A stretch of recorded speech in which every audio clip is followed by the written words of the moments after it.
Right now, when it comes to security, there is nothing to divide between us, and there are no separate issues. Everything affects all of us, and everyone needs to be fully informed. We firmly believe security decisions about Ukraine must include Ukraine. That was our position in Geneva, and always security decisions about Europe must include Europe, and the same applies to Canada, Japan, Australia, New Zealand, other countries, and every nation. And this is simply fair, and it actually works, because when something is decided behind the back of the country or its people, there is always a high risk that it simply will not work. Friends, now we have a good result from Geneva, and from the meetings and talks that took place there, Ukraine has the framework developed by our teams in Geneva.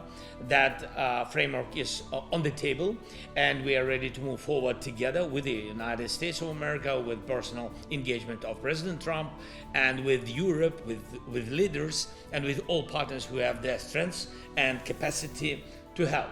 And I'm ready to meet with President Trump, and there are sensitive points to discuss. We have them still.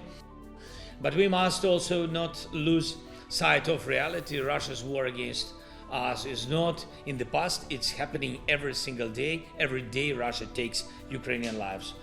Last night there was yet another massive attack on our country, so we cannot relax or forget that Ukraine still needs defense support, security support of our resilience every day.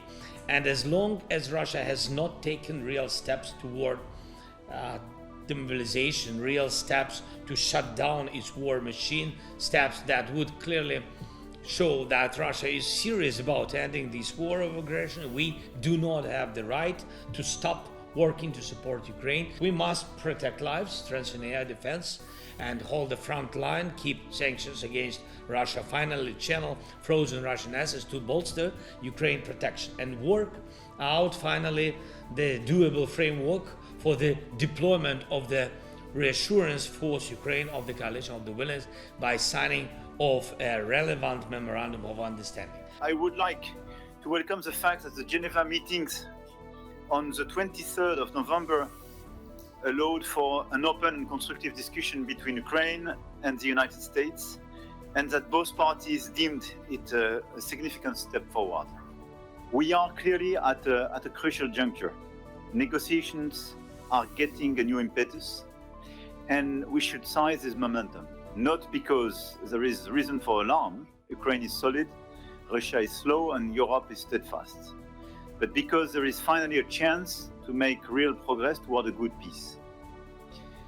But the absolute condition for a good peace is a set of very robust security guarantees and not paper guarantees.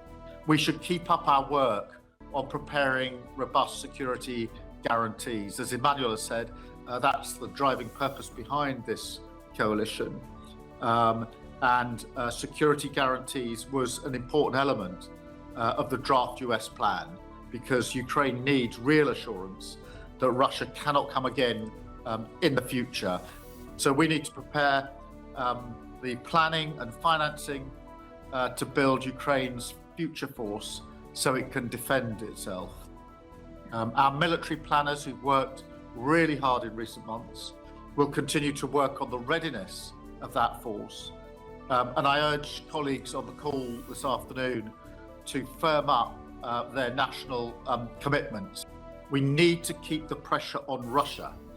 We must move forward with a full embargo of Russian energy.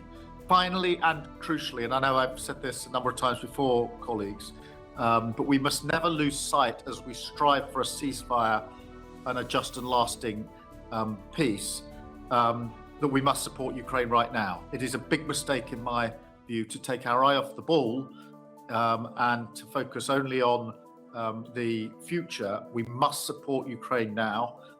So even as we work towards peace, and we are, there could be no letting up of support to keep Ukraine in the fight. And that requires urgent solutions on things like financing and capability. We, the UK, are ready to move with the EU on providing financial support based on the value of the immobilized assets. This is the best way to show Putin he should negotiate. rather than trying to outweight us. And of course, we need to keep supporting Ukraine's defense. Ukraine is holding the line fearlessly, and it's the line of their sovereignty and their defense, but it's also our line as well, because this is about European freedom, our values and our security. And so the UK will deliver more air defense missiles in the coming week. And I urge everyone in that spirit to dig deep and see what more support you can provide.